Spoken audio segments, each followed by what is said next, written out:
Salam əziz müəllimlər və abituriyentlər, ümumi tarix dərs 36-dan davam edirik.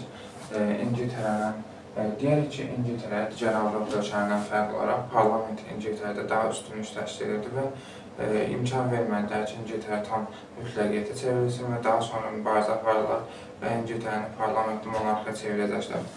Deyirik ki, inqilab ərəfəsində İngiltərədə baxaq sosial-iqtisadi və siyasi vəziyyət necə idi?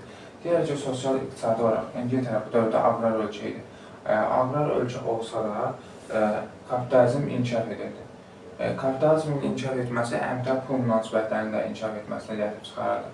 Və bunlar hamısı bir-birindən əlaqəli olan məsələlərdə ardıcıl olacaqdır. Deyək ki, kapitalizm inkişaf edirdi, yəni kapital pul deməkdir. Eyni zamanda əmtəl-pul münasibətləri inkişaf edirdi. Kəndlərdə artıq təbəqələşmə baş verirdi bu dövrdə və kənd burjuaziyası meydana çıxırdı. Kənd burjuaziyası, yəni kənddə olan varlı təbəqələrin meydana çıxması deməkdir. Və deyərik ki, burada daxili ticarət inkişaf edirdi. Yəni, əmtəl-pul münasibətlərinin inkişafı ölkə içində, yəni İngiltərədə daxili ticarətində inkişafına gəlib çıxarmışdır. Eyni zamanda bu dövrdə İngiltərə deyək şəhərləri azad edir. Sex qaydalar vardı burada. Deyək ki, sexlər əsasən şəhərlərdə sənayenin inkişafına mane olsa da, amma kəndlərdə sex məhdudiyyəti yox idi. İndi birazdan sex məhdudiyyəti haqqında ətraflı danışacağım. Deyək ki, burada iki təbəqə, zadəganlar və burjuaziya inqilab ərəfəsində birlik oldular və burada da İngiltərə bu dövrdə sosial vəziyyətin dəyişməsinə gətirib çıxarılmış olacaqdır. İngiltərədə bu dövrdə siyasi vəziyyətdən deyək ki, Anglikan kilsəsi və kral hakimiyyəti mütləqiyyətin qorunmasına çalışırdı. Anglikan kilsəsi də krala tabe olan kilsə idi və bunlar mütləqiyyətin qorunmasına çalışırdı, mütləqiyyətin gücləndirilməsinə çalışırdılar.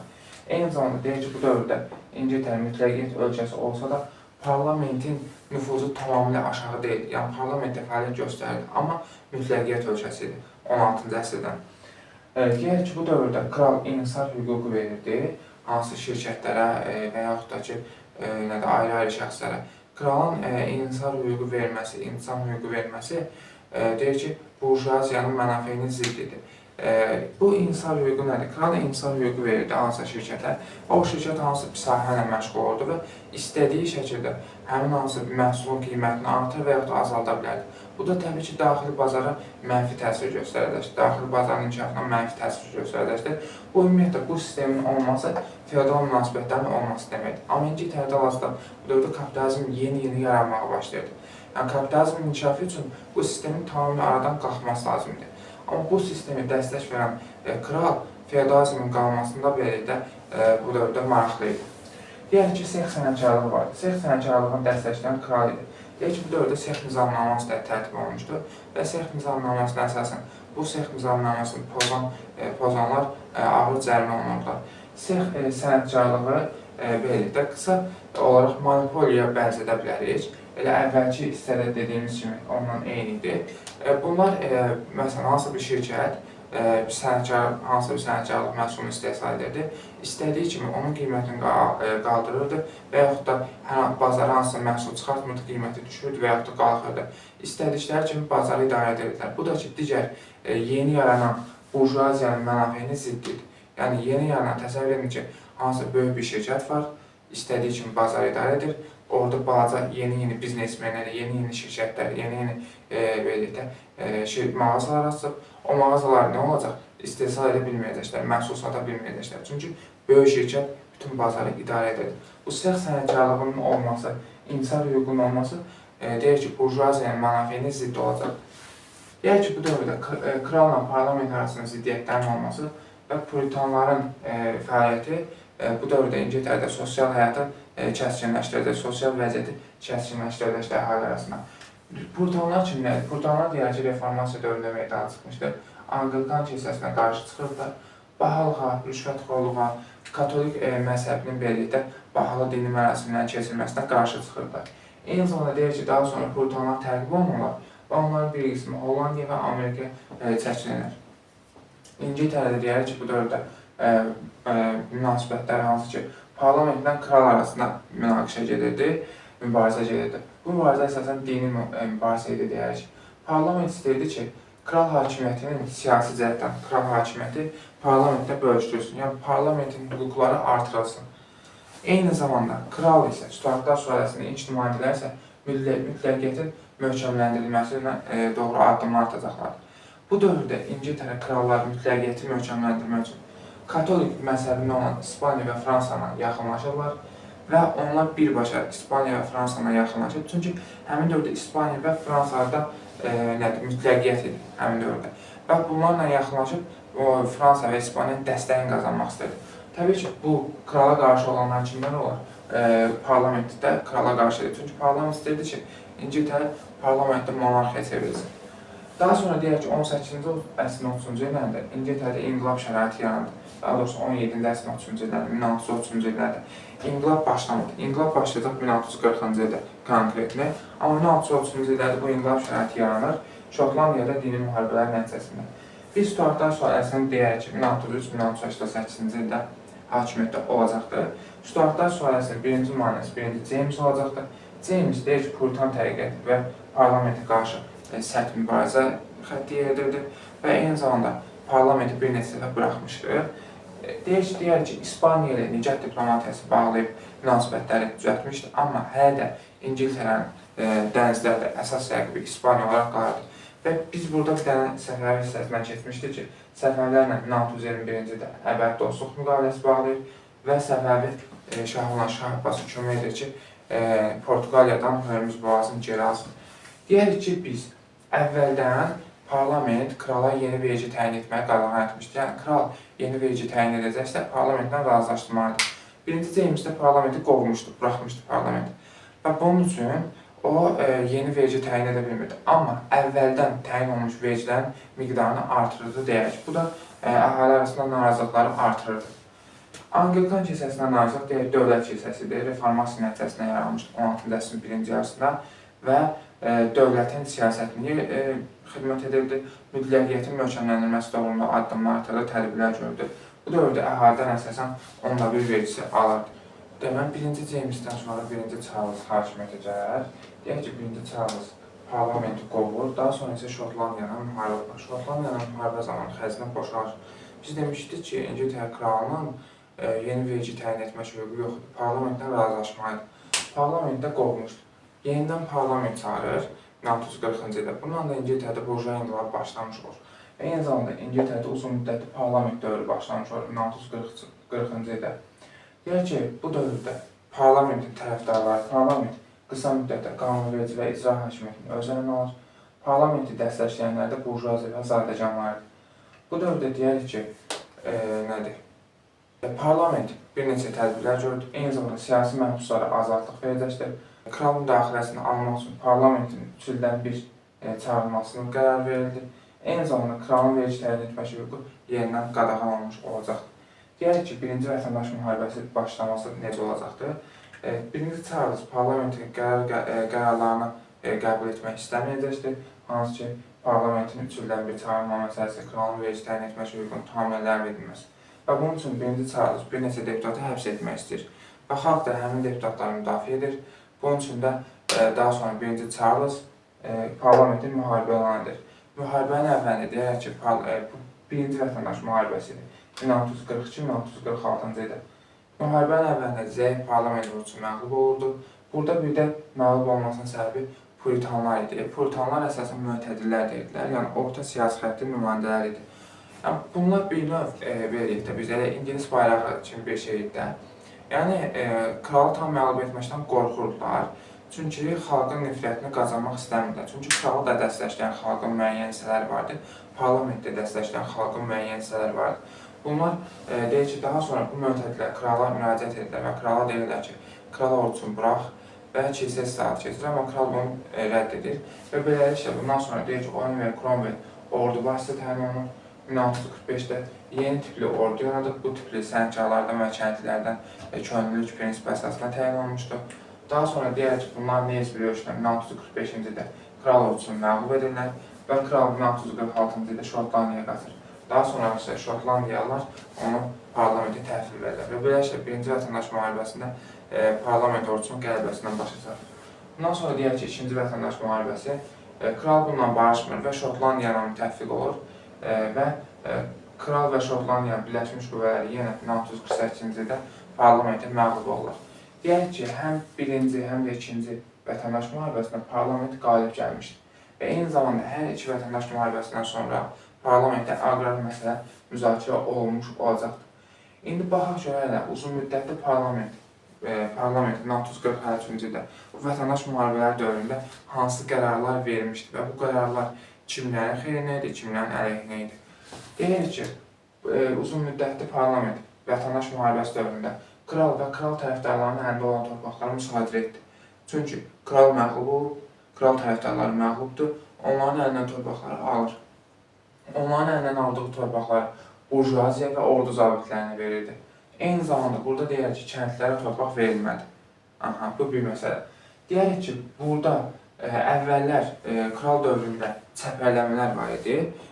Burada yeni zadəganlar və burjuaziyanın nümayəndələri kəndlərin torpaqlarını çəpərə alırlar. Bu qeyri-qanuni idi, rəsmiləşməmişdi. Amma parlament bunu rəsmiləşdirdi. Dedi ki, çəpərləmələr rəsmidir. Yəni, rəsmi şəkildə zadəganlar və burjuaziya nümayəndələr kəndlərin torpaqları əllərindən ala bilərlər. Bu da belə ədalətsiz bir yanaşma idi. Və bu uzun müddətli parlamentin deyək ki, həm maliyyə siyasəti, həm də ki, sosial siyasəti əhalinin, xüsusilə kəndlərin əleyhinə idi. Yəni, kəndlərin lehinə hansı bir qərarlar verilmədi. Deyək ki, burada xüsusilə vergiləri də artırmış olacaqdır. Yəni, xüsusi kəndlərdən alınan vergilərin miqdarını artırmış olacaqdır. 1949-cu ildə xalqın tələbi ilə deyək ki, kral edam olunurdu. Kral hakimiyyəti və Lordlar Palatası ləğv olundu. 1949-cu ildə İngiltərə 2 dəfə respublikaya çevrilmiş olacaqdır. Deyək ki, İngiltərə Respublika dövründə 1949-cu illərdə parlament qanunverici orqan olaraq fəaliyyət göstərəcəkdir. Dövlət Şurası icra hakimiyyətini təşkil edirdi. Həm parlamentdə, həm də ki, deyək ki, Dövlət Şurasına İngiltərə Respublika dövründə kimdən çoxluq təşkil edir? Burjuaziya və yeni zadəganlar. Çünki bunlar, burjuaziya və yeni zadəganlar bu vətəndaş müharibələri dövründə parlamenti dəstək verdilər, əvvəldən parlamenti dəstək verdilər və burada qalib gələndən sonra da bunların hüquqları burada genişləndiriləcəkdir və parlamentlərə verilən qərarlar əsasən burjuaziya və zadəganların mənafeyinə uygulanan qərarlar idi. Amma burada deyilir ki, sadə İngilis xalqının, sadə kəndlərin xeyrinə hər hansı bir qərarlar qəbul edilmir. Deyək ki, daxili siyasət var, bir də xarici siyasətdə tədbirlər var. Daxili siyasətdəki tədbirlərdən danışsaq, deyək ki, xaricdən gətirilən yun və ipək parçalarının gətirilməsinə qadağa qoyulurdu. Çünki niyə? Baxın, burjuaziya və yeni zadəganlar neyinidir? Kəndlilərin torpaqlarını alırdı əllərindən və kəndlilərin torpaqlarında nə yaradırlar? Özlərinin təsərrüfat sahəsi yaradırlar. Daha çox maldarlıq deyək. Və maldarlıqda nəyi saxlayırlar? Qoyun daha çox saxlayarlar və yun ipək parçaları özləri istehsal edirlər. Bunun üçün özlərinin istehsalatını gücləndirmək üçün xaricdən gətirilən yun ipək parça istehsalını dayandırırlar. Onsuz da hər şey bunların əllərində deyil. Və deyək ki, daha sonra İngiltərəyə gətirilən məhsullar yalnız İngilis gəmisilə gətirilməlidir. Bu əsasən Hollandiyanın nəzərdə tutulmuşdur ki, Hollandiyanın beləliklə dəniz üstünlüyündə Hollandiyanı məğlub etmək üçün. Çünki həmin dövrdə deyək ki, Hollandiya dəniz ticarətini üstünlük təşkil edirdi, üstünlüyü. Bundan sonra deyək ki, xarici siyasətində İspaniya və Fransa müstəqilliyi tanıyır İngiltərənin respublikasının. İngiltərədə bir dəfə respublika olub, o da budur, 1949-53, onu da deyək. Deyək ki, İspaniya, Fransa tanıdı, amma Hollandiya, Portuqaliya ilə müharibə edəndən sonra bunlar İngiltərənin üstünlüyünü tanıyırlar. Buna diqqət edək ki, bu respublika dövründə xarici siyasətdə əsas məsələ deyir ki, İspaniya ilə Fransa müstəqilliyini tanıyır, İspaniya və Fransa. Hollandiya ilə, Portuqaliya ilə müharibə aparırlar, daha sonra, müharibədən sonra üstünlüklərini tanıtdırırlar. Deyək ki, İrlandiya ilə müharibə aparılmışdır, eyni zamanda Şotlandiya ilə də 1949-cu ildə İrlandiya və Şotlandiya tabi olunur və burjuaziya yeni zadəganlar daha da varlanmış olacaqlar. Eyni zamanda İrlandiya və Şotlandiyanın tabi edilməsindən deyir ki, artıq Cromwellin əlində olan ordu, inqilabi ordudan işğalçı orduya keçdi deyə bilərik. Deyək ki, 1950-ci illərdə, 17-ci əsrin 50-ci illərdə xalq respublikaya olan inamını itirirdi. Çünki artıq respublika quruluşu xalqın beləliklə ümidlərini doğrultmadı, xalqın mənafeyinə, xalqın xeyrinə hər hansı bir qərarlar qəbul edilmədi. Nə etdilər? Xalqdan alınan vergiləri artırdılar, çəpərləmələri genişləndirdilər, rəsmiləşdirdilər. Bu da xalqın mənafeyini ziddidir. Həmçinin bu dövrdə ticarətin, sənayinin zəifləməsi, işçilərin, işsizlərin sayının artması, eyni zamanda bütün dövlətə gələn orduya sərf olunması əhalinin vəziyyətini daha da pisləşdirəcəkdir. Və bundan da bütün xalq da bundan günahkar sayılır parlamenti. Çünki hər şey qanuni olaraq parlamentin idarəsindədir. Və bundan istifadə edən Lord Protector Cromwell özünü parlamenti hakimiyyətdən kənarlaşdıracaq və özünü Lord Protector elan edəcəkdir. Və İngiltərədə Lord Protectorluq dövrü başlayacaq 1650-1660-cı illərdə. Bu, deyək ki, hərbi diktaturadır. Onsuz da Cromwell hərbi sistemindən yetişmiş biri idi, yəni hərbici idi. Və quracağı dövlətdə deyək ki, idarə edəcəyi sistemdə ancaq hərbi sistemidir. Deyək ki, bu ölkənin generalların vasitəsilə idarə edildi. Ölkədə buna qarşı çoxlu üsyanlar oldu. Çünki bu nə edirdi? Xalqın mənafeyinə hər hansı qərarlar qəbul etməli təbii ki. Və buna görə də çoxlu üsyanlar olsa da, deyir, bu üsyanlar əmansızlıq yatırılırdı. Deyir ki, katolik məzhəbindən başqa xristianların bütün etiqadlarına dözümlülük göstərildi. Yəni, xristianların digər etiqadlarına inana bilərlər, katolik məzhəbindən başqa. Eyni zamanda daha sonra deyir ki, bu 1658-ci ildə ölür və Lord Protectorluq dövrü, yəni bu idarə etmə zəifliyir, çünki bunun bazası yox idi, bazası zəif idi İngiltərədə. Daha sonra isə 1660-cı ildə yenidən Spartalar sülaləsinin reservasiya edilir. İkinci Charles'ı gətirirlər. İkinci Charles yanında deyir ki, səlahiyyətləri bölüşdürəcəm, inqilab iştirakçılarına bəraət verəcəm və etiqad azadlığa elan edəcəm. Ancaq deyir ki, ikinci Charles'da verdiyi sözləri yerinə gətirilməmiş olacaq. Daha sonra ikinci James çıxır Stuartlar sülaləsində 1685-88-də. Bu, katolik mütləqiyyətini bərpa etmək istəyir, yəni katolik məzhəbinə yaxınlaşıb mütləqiyyəti gücləndirmək istəyir. Amma ki, deyək, həmin dövrdə İngiltərədə artıq mütləqiyyətin tərəfdarlarının bazası yox idi. Yəni, ölkə mütləqiyyət olsun, kral, hər şey kralın əlində olsun, deyək, insanların artıq sayı yox idi. Və bu da onun etdiyi böyük səhv olacaqdır. Bundan sonra deyək ki, bu dövrdə o hansı addım atmışdır? Katolik məzhəbində olan mühüm şəxsləri dövlət kilsəsi olan Anglikan kilsəsinə mühüm vəzifələr gətirdi. Bunun yanında olan yanında olanlar da müxalifət tərəfə, yəni parlament tərəfə keçəcəklər. Və bu zaman deyək ki, parlament krala qarşı mübarizə aparırdı. Bu dövrdə əsas məsələ nə idi? Parlament niyə istəmirdilər ki, katolik məzhəbindən belə qəbul etsin? Kral katolik məzhəbini qəbul etsin. Ümumiyyətlə, birinci mütləqiyyəti istəmirdilər. Əsas məsələ bu idi. Artıq İngiltərə xalqı və İngiltərə parlamenti olsun, xalq olsun, əhalinin bütün təbəqələri mütləqiyyət istəmirdilər. İstəyirlər ki, kral hakimiyyəti parlamentdən bölüşdürülsün. Eyni zamanda əlavə olaraq, katolik məzhəbi İspaniya və Fransanın əsas məzhəbi idi və bunlar da bu dövrdə İspaniya və Fransanın düşmən mövqeyi idi ingilislər. Onun üçün istəmirdilər. Eyni zamanda deyir ki, bunlar qorxurdular ki, katolik məzhəbi hakim məzhəbi olacaq İngiltərədə və katolik məzhəbi də İngiltərə xalqına yad məzhəbidir. Yəni, bunu istəmirdi ümumiyyətlə. Bunlar əvvəldən protestantlığın yolunu tutmuşlar, deyərik.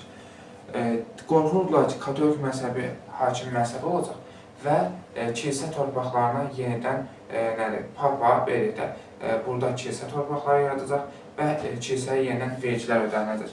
Bunun üçün deyək ki, bir qrup şəxs oranı Wilhelmə müraciət edir. Wilhelm ikinci James'in kürəkənidir Wilhelm. İkinci James'in kürəkəni olsa da Wilhelm deyək ki, protestant idi, həmçinin fransız düşməni olmuşdur. Daha sonra bu Londona gəlirək, dinc yolla çevriliş edirlər. Buna dinc yolla olduğu üçün şanlı inqilab deyiləcəklər. 1688-ci ildə olacaqdır. Və daha sonra, bir il sonra 1689-cu ildə hüquqlar haqqında bilim imzalanır və İngiltərə parlamentdə monarxiya çevrilir. Deyərik ki, parlament vergi və qanun qoymaqda tək səlahiyyətli şəxs oldu. Kralın bu hüquqları əlindən aldı. Kral artıq vergi təyin etmək və yaxud da qanun tərtib etmək hüququndan məhrum edildi. Kral simvolik olaraq kral formasına qalacaqdır.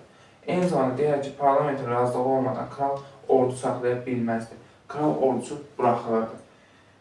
Daha sonra kral əvvəl qanunlara veto qoymaq hüququ var idi. Amma indi kralın qanunlara veto qoymaq hüququ da əlindən alınmış oldu. Yəni, kral simvolik olaraq orada olacaqdır, belə hər hansı bir idarə etmədə iştirak etməyəcəkdir.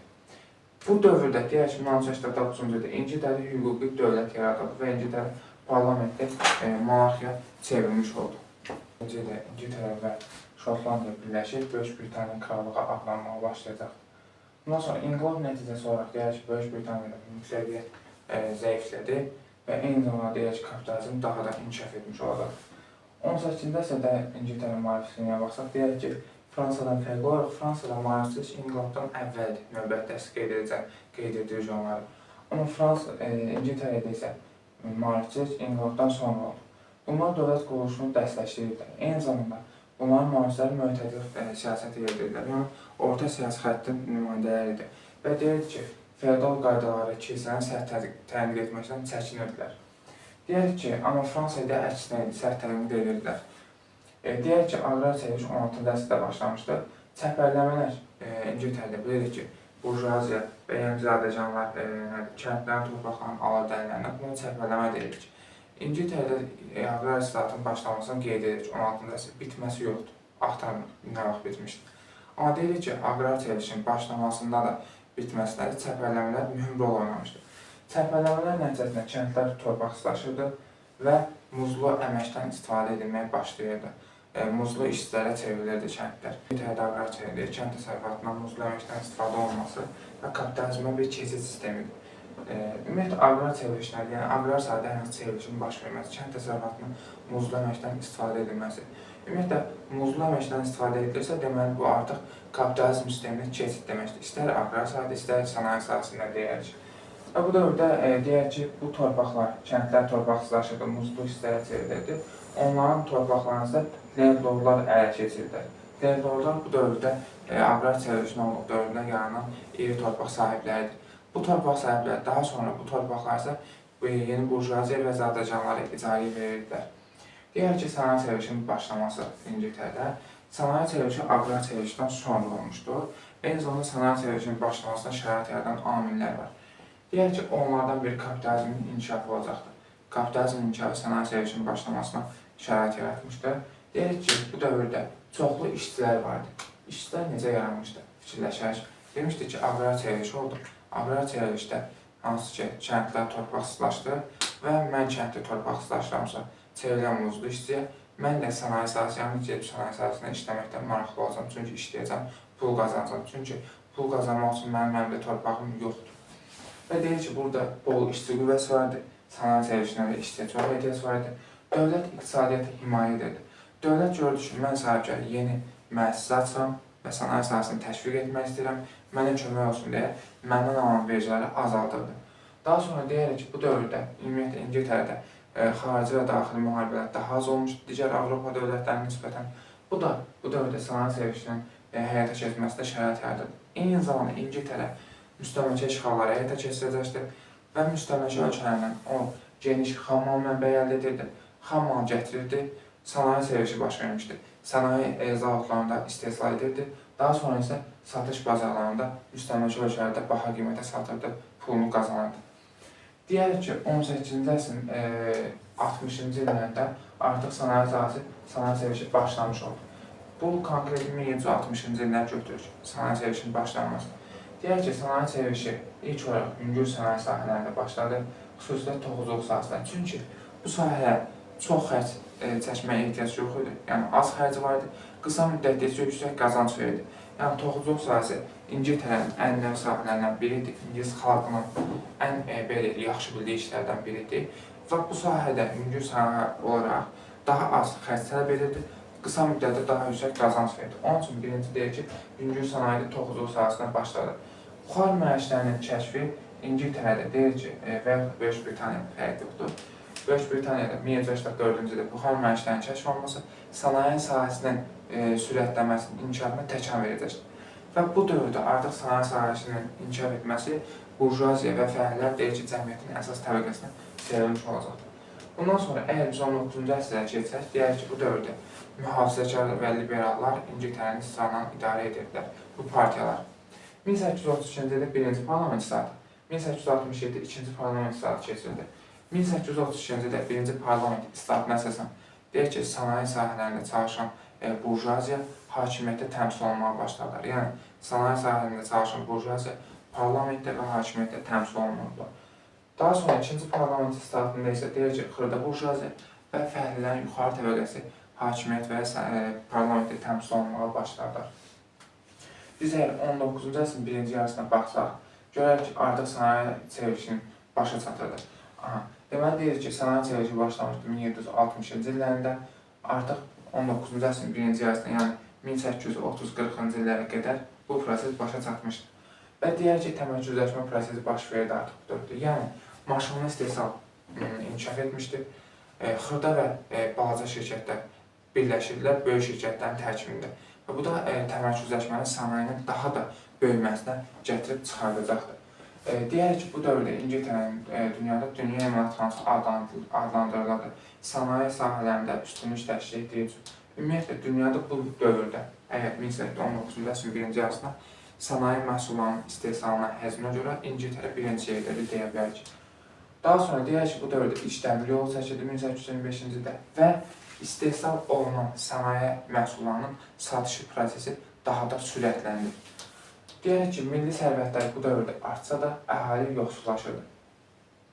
İndiki Azərbaycanda neft çoxdur, amma əhalinin vəziyyəti necədir, ona da özümüz cavab verək.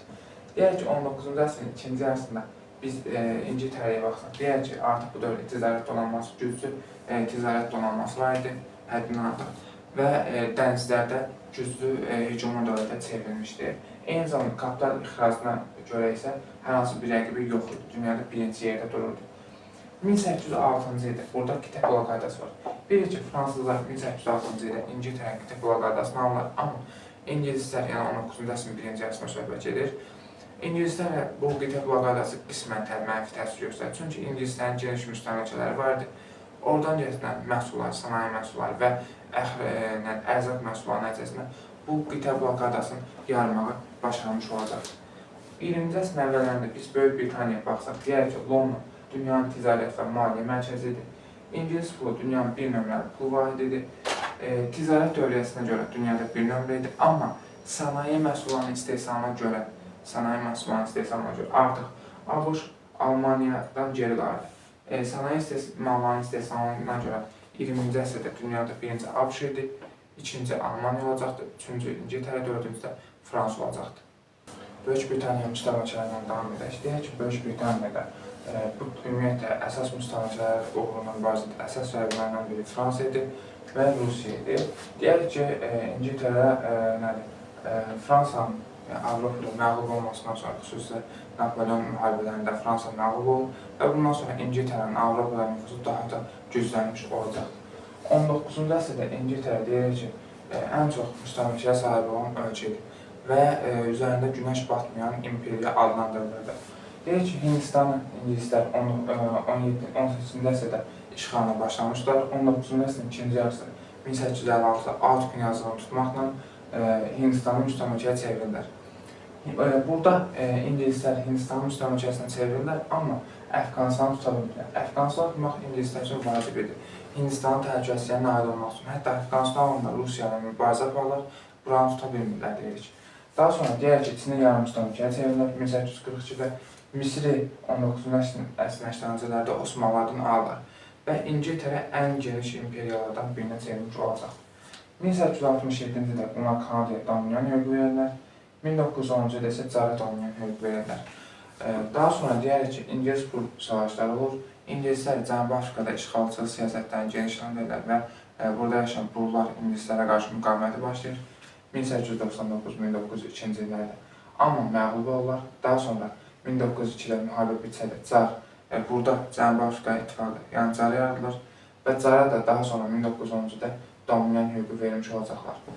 Deyərik ki, 20-ci əsrin əvvəlində İngilislərlə Fransızlar 1904-cü ildə saziş imzalayırlar və bu sazişə əsasən onlar bir-birinə müstəmləkələrini tanıyırlar, dostlaşır. Deyirik ki, İngilis və Fransızlar 1904-cü ildə saziş imzalayırlar, bir-birinin müstəmləkələrini tanıyırlar. Deyək ki, Misir İngilislərdə, Fransızlar Mərakeşdə Fransızlarda qalacaqdır. Daha sonra Peterburqda 1907-ci ildə İngilis-Rus sazişi imzalanır və Antanta yaradılması bundan başa çatmış olur. Antanta deyək ki, İngilis, Rus və Fransızların bircə hərbi siyasət ittifaqından təşkil olunmuş olacaq.